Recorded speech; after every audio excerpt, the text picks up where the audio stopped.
नमस्कार, दूरदर्शन हिमाचल देख रहे सभी दर्शकों का बहुत बहुत स्वागत। मैं हूं आपके साथ हेमलता शर्मा।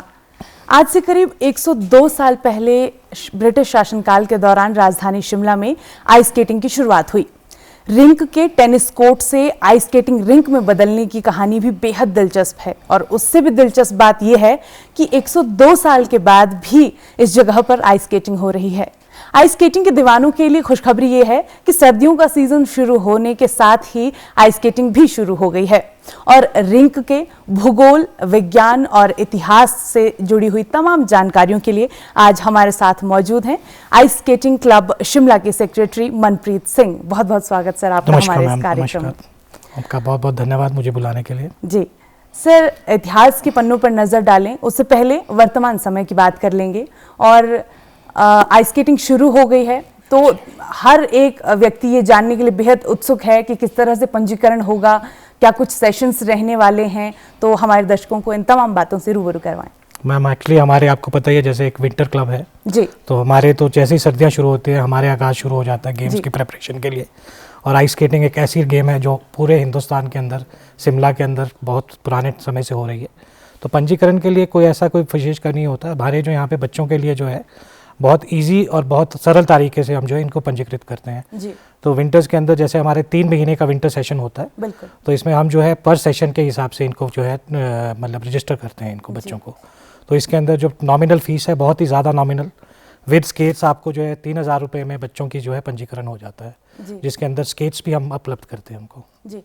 सर, सेशंस की यहाँ पर बात हमने की थी, तो किस तरह से सेशन को डिवाइड किया जाता है और क्या बच्चों को सुबह आना है, शाम को आना है, किस तरह से ये सारी चीज़ें मैनेज की जाती है? नहीं, ऐसा कोई वो नहीं होता, बच्चे कभी भी आ सकते हैं। अगर जिसने मेंबरशिप ली है तो वो दोनों टाइम आ सकते हैं। ऐसा कोई वो नहीं है कि मॉर्निंग में आएंगे और इवनिंग में नहीं आएंगे।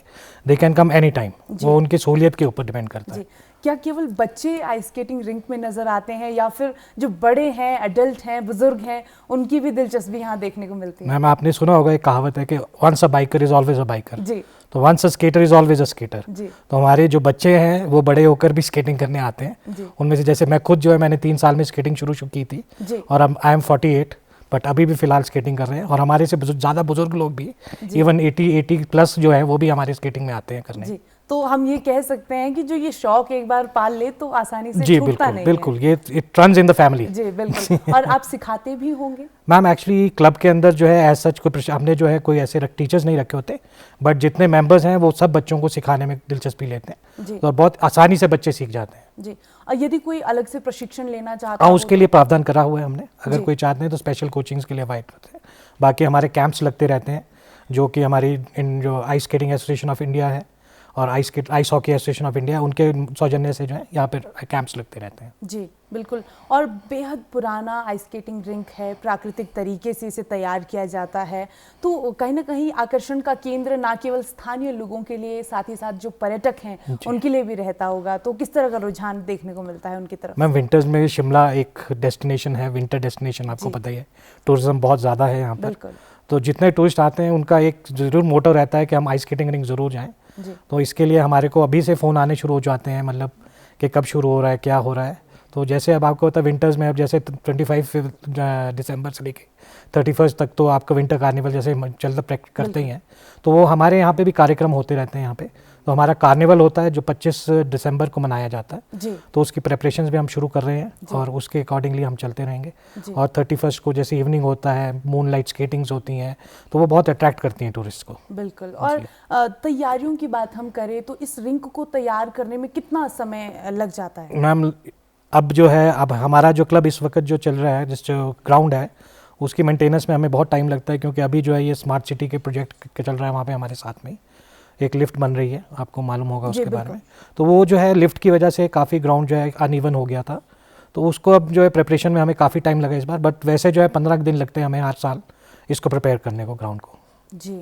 और बात करें स्मार्ट सिटी का, आपने यहाँ पर जिक्र किया है, तो कहीं ना कहीं बार बार ये सवाल उठता आया है कि जो आइस स्केटिंग रिंक की जगह है वो स्मार्ट सिटी में शामिल की जाएगी। अगर स्मार्ट सिटी उसे अपने जो मिशन है उसमें शामिल करती है तो किस तरह से उसको बनाया जाएगा या फिर तैयार किया जाएगा, किस तरह के परिवर्तन देखने को मिलेंगे? एक्चुअली इसमें 2 बार पहले भी इस प्रोजेक्ट को स्मार्ट सिटी में लेने की कोशिश, एक बार लेने की गए, एक बार एडीबी एक बैंक के थ्रू हो रहा था इसका बट अब जो है इसको हम दोबारा से एक जो है प्रोजेक्ट जो है टूरिज्म डिपार्टमेंट इसका बना रहा है जी। उसकी जो डीपीआर बनने की जो है वो प्रक्रिया चल रही है।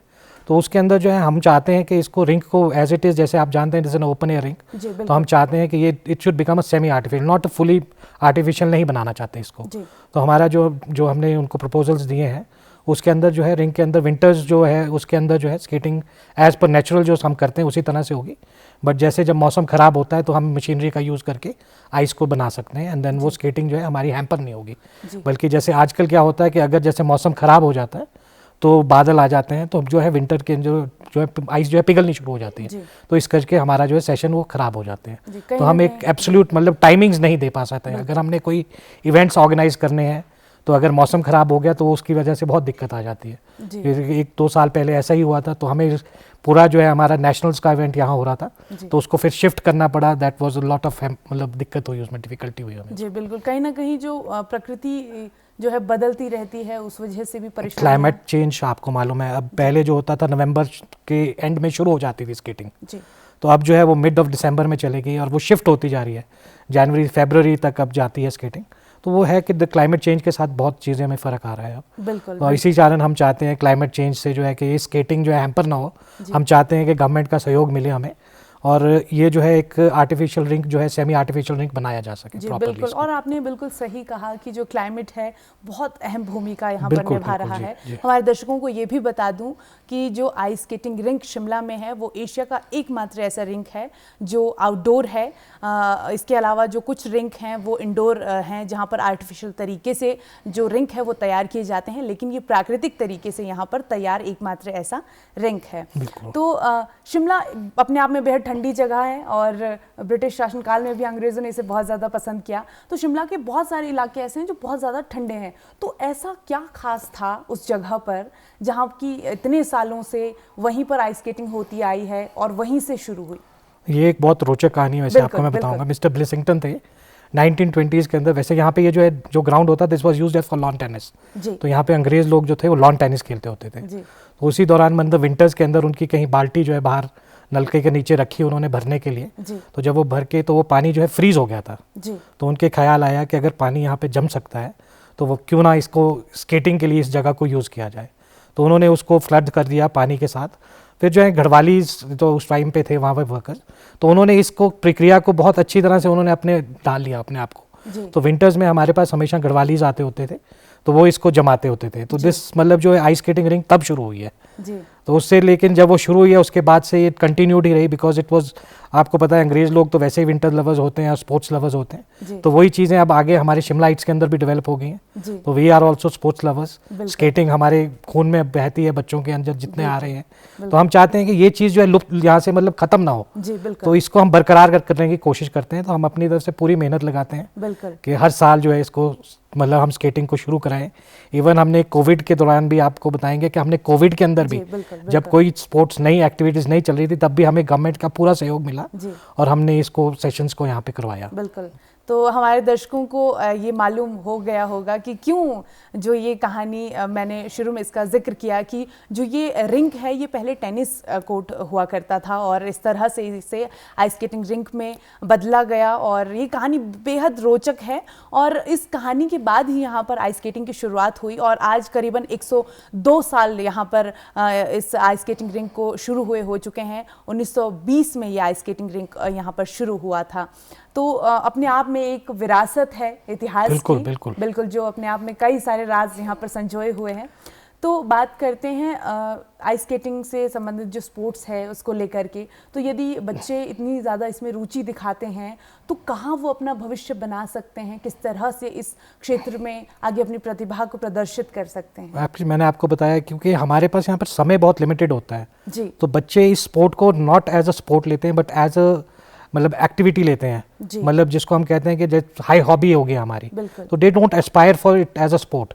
तो इसके अंदर थोड़ा सा हम चाहते हैं कि गवर्नमेंट का सपोर्ट मिले और यहाँ पे एक आर्टिफिशियल रिंग जो बनाए सके, सो दैट इसको हम जो है मतलब पूरा साल हम ये आयोजन कर सकें। जी। तो इसको स्पोर्ट्स के लिए बहुत अच्छी तरह से बच्चे डेवलप कर सकते हैं इसको, और आगे अपना करियर भी बना सकते हैं। जी। तो ऐसा है, हमारे यहाँ से काफ़ी बच्चे हैं ऐसे हैं जो इंटरनेशनल लेवल्स पे प्लेयर्स जी। बन के गए कौन सा हैं। ऐसा स्पोर्ट्स है जिसमें ice hockey one of the sports, और जी। आपको बताना कुछ मेरे बहुत अच्छा लगेगा कि ये जो है दैट इज़ द फास्टेस्ट जी। गेम ऑन अर्थ, जी। आइस हॉकी जो है। जी। तो इसके अंदर तो बहुत रोचक होता है और बहुत मतलब रोमांच वाला मतलब खेल है। तो इसके अंदर बहुत अच्छा है, आपको पता होगा कनाडा वगैरह यूएस वगैरह में तो बहुत मतलब these are the national sports of that country. जी। तो ये बहुत अच्छी एक्टिविटी है जो यूज़ करी जा सकती है, बच्चे अपना करियर बना सकते हैं इसके अंदर।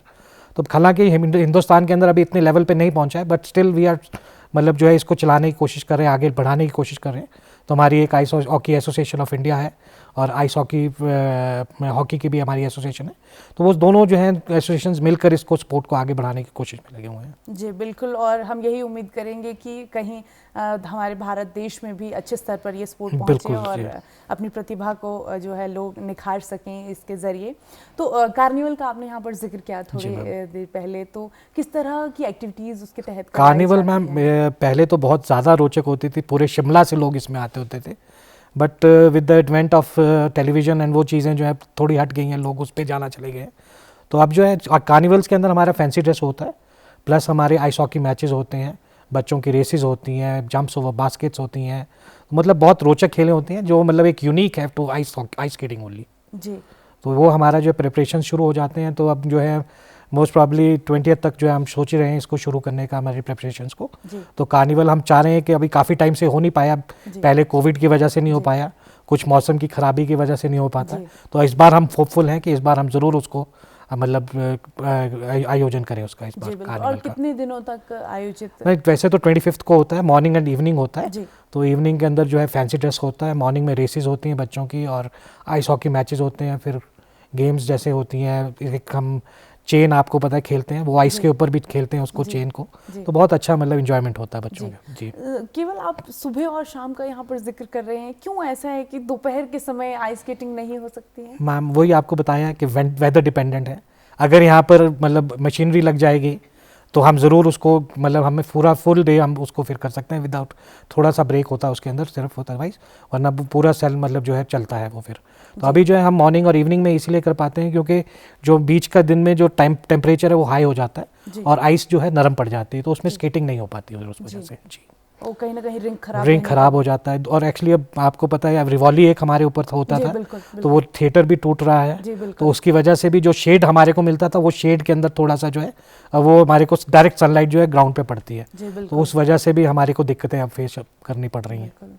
और कहीं ना कहीं जो विरासत है पुरानी उसको बचाए रखना एक हमारा ही दायित्व है। बिल्कुल। रिवॉली का आपने यहाँ पर जिक्र किया, तो वो अपने आप में बहुत सारी इतिहास की यादों को संजोए हुए था, लेकिन अब जो है वो टूटने जा रहा है।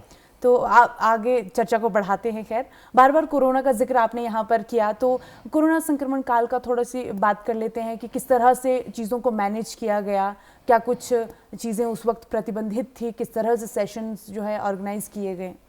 मैम वो तो हमारे को जैसे उन्होंने कोविड का प्रोटोकॉल था हमारे को करने की ज़रूरत पड़ती थी, sanitization was one of the things, plus जो है हमारे जो वहाँ पे होता था कि हम जो है बच्चों की जो रिंक के अंदर जो बच्चे होते थे उनका हमने एक नंबर ऑफ किड्स रखा हुआ था, तो हम उसमें जो है उतने टाइम में उतने ही बच्चे अलाउ करते थे रिंग के अंदर, तो वो थोड़ा सा होता था। बाकी जैसे गैप रखना वो सब चीज़ें वो as per protocol of the Covid वो सारा किया था हमने उसको उस वक्त होता रहा। तो क्या सेशन उतना ही लंबा चला था जितना बाकी? जी, मतलब वी हैड उस टाइम हमें मेरे ख्याल 50+ सेशंस हुए थे तब भी हमारे।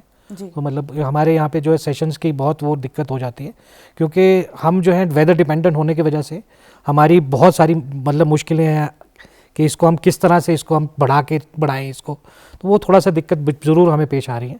बट हम चाह रहे हैं कि अगर गवर्नमेंट का सपोर्ट मिलता है, हम पूरे हमें अब तो इस वक्त जो है क्योंकि अब TPR बहुत अच्छी ढंग से बनाई गई है, हमारे से फीडबैक्स लिए हैं गवर्नमेंट ने, तो टूरिज़्म डिपार्टमेंट इसको चाहे तो वो कर सकते हैं, because tourism point of view से भी अगर देखा जाए तो शिमला का आइस स्केटिंग जो है एक अपनी अलग से जगह पहचान रखता है। जी बिल्कुल। तो शिमला के अंदर एक ये हेरिटेज है हमारी और इसको बचाना हमारा दायित्व है। जी बिल्कुल। और लगातार आप भी प्रयास कर रहे हैं, आपकी तरफ से ये कोशिशें जारी हैं और प्रशासन भी कहीं ना कहीं इसका सहयोग बिल्कुल हमेशा सहयोग रहता है, ऐसा नहीं है प्रशासन भी, बट वो देखिए आप मतलब ये एक हर चीज़ को करने के अंदर समय भी लगता है, बट जो चीज़ें हैं हम चाहते हैं कि वो जल्दी हों, तो हम तो यही आशा रखते हैं कि जल्द से जल्द ये बने जी।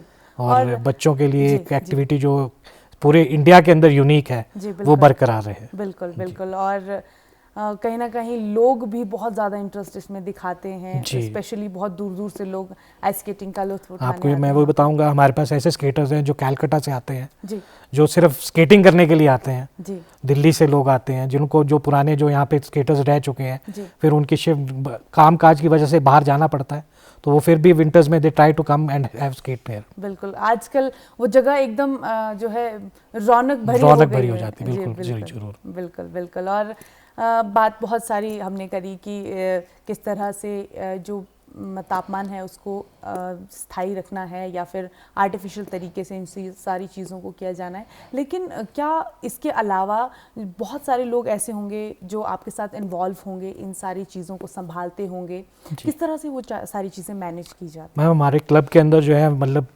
मैनेजमेंट जो है हमारी एक छोटी सी मैनेजमेंट होती है, 7 मेंबर्स जो होते हैं दे आर इलेक्टेड, तो उनका इलेक्शंस के अंदर होता है, हमारा जो है हर साल इलेक्शंस होते हैं, तो वो इलेक्शन के अकॉर्डिंगली ही फिर वो जो बच्चे मतलब हमारे मेंबर्स आते हैं तो उनके जो है उनका दायित्व होता है सबका मिलकर जो है, बाकी हमारा स्टाफ है तो उन स्टाफ के साथ मिलके सारा जो है आयोजन वगैरह किया जाता है इसका।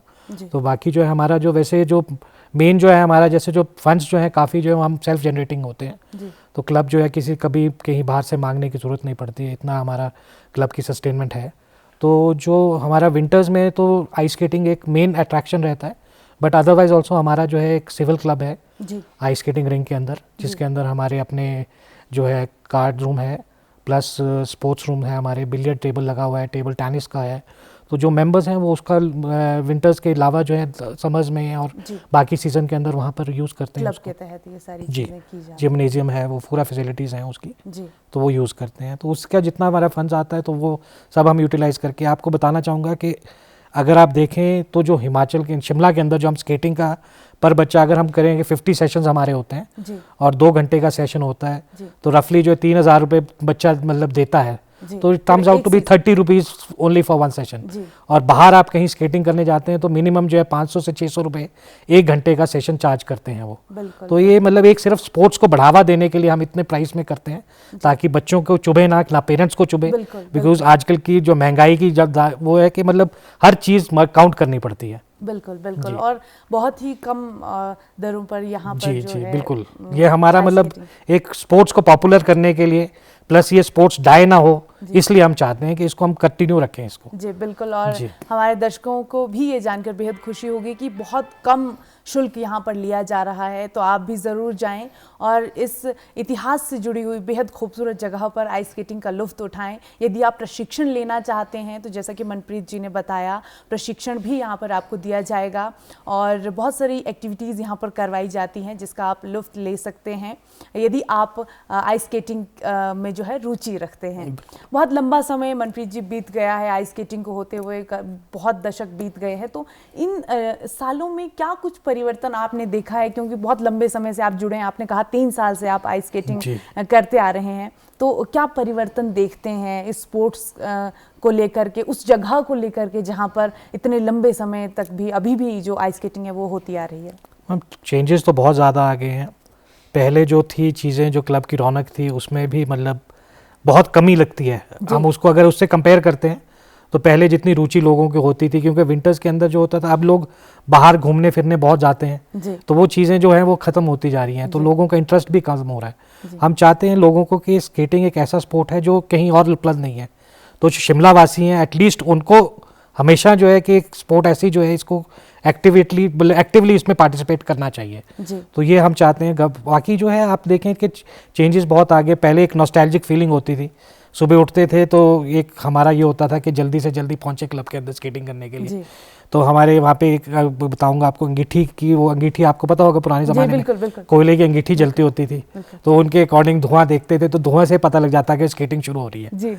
तो वो चीज़ें दूर से हमें होते थे। एक बैलून, हमारा जो क्लब के रिच जो एमसी बिल्डिंग है उसके ऊपर एक बैलून लगते था, तो वो दूर सारे शिमला की मतलब जो भी सबर्ब्स हैं वहाँ से नज़र आता था। जी। तो यू कैन, अब तो व्हाट्सएप का ज़माना आ गया है, जी, बिल्कुल। अब हम व्हाट्सएप पे मैसेजेस भेज देते हैं, लोगों को पता लग जाता है, ईजी होता जा रहा है जी, विद द बिल्कुल। टेक्नोलॉजी कमिंग अप, काफ़ी चीज़ें ईजी हो गई हैं। जी, और कुछ जो है क्लाइमेट चेंज की वजह से मुश्किलें बढ़ भी गई हैं। जी, तो ये मिक्स्ड सा वो एक वो है। जी, तो बट हम चाह रहे हैं इसको डेवलप करने की कोशिश कर रहे हैं कि आगे बढ़ाएं इसको। बिल्कुल। बलून का आपने यहाँ पर जिक्र किया है तो बहुत रोचक ये मुझे लग रहा है, तो क्या इस बार भी इस तरह का कुछ मैम किया हमने गया अब जो है अभी रिसेंटली हमने परमिशन ली है इसकी, जी। तो ये दोबारा से हम इसको इंस्टॉल करना चाह रहे हैं, क्योंकि एमसी की रेनोवेशन जब हुई थी तो उस वक्त इसको उतार दिया गया था। जी। तो अभी हमें लेटली हमें परमिशन मिल गई है, तो हम जल्द ही इस बैलून को दोबारा से एक जो हेरिटेज है हमारा जी, उसको बिल्कुल। कोशिश करेंगे उसको जी, दोबारा से बिल्कुल। लगाने का। ताकि जो है आसमान की ऊंचाइयों से भी जी, इस बिल्कुल। जो है ऐतिहासिक जगह को देखा जा जी, सके। जी, जी, जी, बिल्कुल जी। बिल्कुल।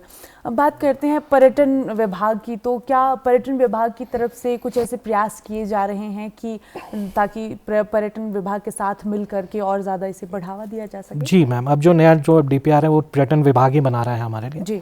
तो उसके साथ जो है हमारा बहुत अच्छा हो जाएगा कि अगर हमारा आर्टिफिशियल हो जाता है तो एटलीस्ट हम ये हैं कि इंटरनेशनल इवेंट्स या जो नेशनल इवेंट्स जो हम चाहते हैं करना वो नहीं कर पाते हैं, उनको ईजिली हम कर पाएंगे। जी। हम एक शेड्यूल बना सकते हैं हमारा, जो शेड्यूल जो हम टेम्परेचर और वेदर की वजह से हमारे को दिक्कत आती है वो अब हमें फेस नहीं करनी पड़ेगी। Then we can have it, और फिर इस स्पोर्ट्स को भी एक बढ़ावा मिलेगा, not only for tourism point of view से बट अदरवाइज ऑल्सो स्पोर्ट्स की तरह से। This can become a high altitude training centre for the whole sports जो हमारे लवर्स हैं। जी। तो उसके अंदर ट्रेनिंग होती है, तो वो विंटर्स के अंदर तो बहुत अच्छा मतलब हमारे लिए हो जाएगा। जी। और प्लस जो है बच्चों के लिए बहुत अच्छी चीज़ है, एक तो एक्टिविटी है बहुत अच्छी, plus they can make career in this. बिल्कुल बिल्कुल। तो वो चीज़ें जो है काफ़ी मतलब सॉर्ट आउट हो जाएंगी। जी।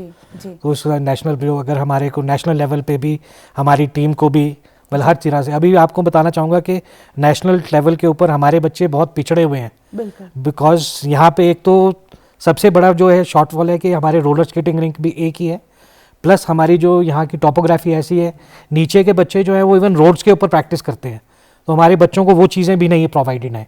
तो रोलर स्केटिंग अगर वो भी हमारा एक वो है कि वो साथ साथ चलेगा, तो उसमें जो है कि रोलर स्केटिंग भी हम जैसे विंटर्स के अंदर हम स्केटिंग, तो जब जो बहुत ज़्यादा गर्मी है टेम्परेचर है तो we can use that ring in for roller skating also. जी। तो ऐसा प्रावधान जी, जैसा हो बिल्कुल, जाएगा। बिल्कुल। और आप बार बार यहाँ पर आर्टिफिशियल कुछ मशीनरीज का जिक्र कर रहे हैं, तो क्या यदि वो मिल जाती हैं तो सर्दियों के अलावा जो कुछ और महीने रहते हैं उन महीनों में भी आइस स्केटिंग हो पाना जी संभव जी है? बिल्कुल बिल्कुल संभव है। आपको बताऊं मैं तो गुड़गांव में एक एम्बियंस मॉल है, वहाँ पर जो है स्केटिंग पूरा साल चलती है। जी। उनके वहाँ पे वो मशीनरी उन्होंने आर्टिफिशियल रिंग बनाया, हालांकि वो बहुत छोटा रिंग है, एज पर इंटरनेशनल स्टैंडर्ड्स नहीं है, बट स्टिल वहाँ पर स्केटिंग कर लोग जाते हैं, तो वो सब चल रहा है। तो अगर शिमला में भी वो डेवलप हो जाता है तो ये एक मतलब, और हम चाहते हैं कि जब डेवलप हो रहा है तो it should be made as international standards, ताकि हम इंटरनेशनल इवेंट्स भी यहाँ पर करवा पाएँ। तो वो टूरिज्म की वजह से पॉइंट ऑफ व्यू से भी एक बहुत अच्छी अट्रैक्शन हो जाती है। जी। जैसे आप देख रहे हैं आजकल फीफा की वजह से कतार में कितना चल रहा है, तो उसी तरह से we can develop it here also. तो गवर्नमेंट का प्रयास और हमारा, हम मिलकर जो है इसको आगे ले जाना चाहते हैं, तो ये उसके लिए वी आर ऑलवेज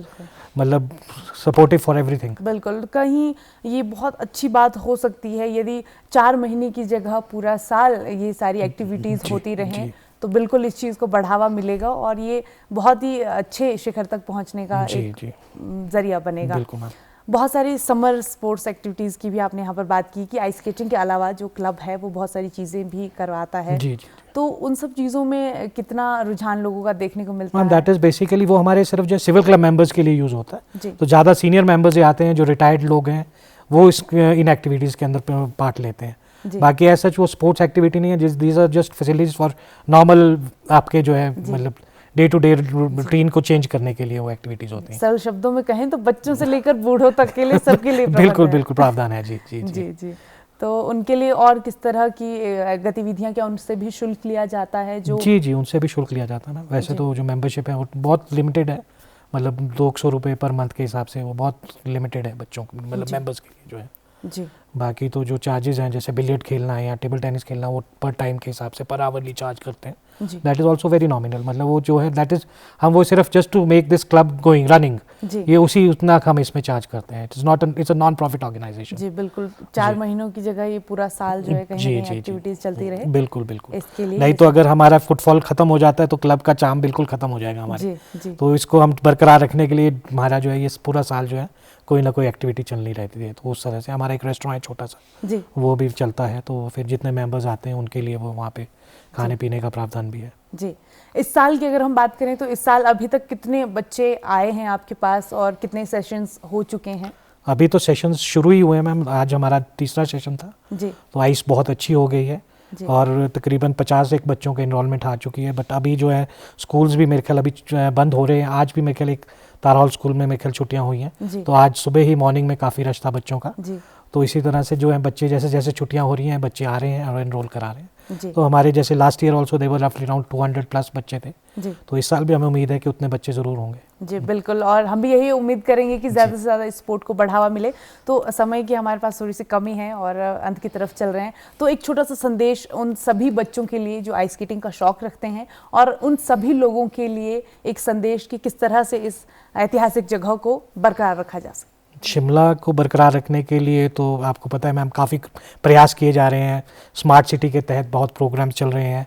वो चीज़ें जो हैं वो एक नई, मतलब बेटा मेरे को तो ऐसा लगता है जैसे आयरन सिटी बनता जा रहा है। जी बट हम चाहते हैं कि जो पुराना जो हेरिटेज है हमारा उसको बरकरार रखना चाहिए। जी और बच्चों के लिए तो एक स्पोर्ट्स एक्टिविटीज़ एक ऐसी है कि हर चीज़ के लिए उनकी हेल्थ वाइज ऑल्सो और उनको कॉम्पिटिटिव उसके लिए मेंटली ग्रोथ के लिए हर चीज़ के लिए स्पोर्ट्स बहुत अच्छी है एक्टिविटी होती है।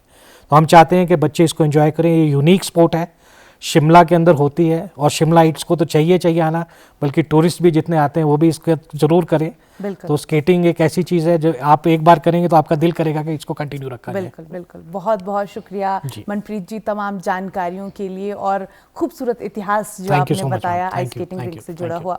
तो आपने सुना कि कितना बेहद ज़्यादा जो रुचिकर इतिहास है वो आइस स्केटिंग रिंग से जुड़ा हुआ है। एक लंबा समय बीत गया है आइस स्केटिंग रिंग को शुरू हुए और आज भी यहाँ पर आइस स्केटिंग होती जा रही है। तो आप भी इसमें ज़रूर भाग लें और इस ऐतिहासिक विरासत को संजोए रखें।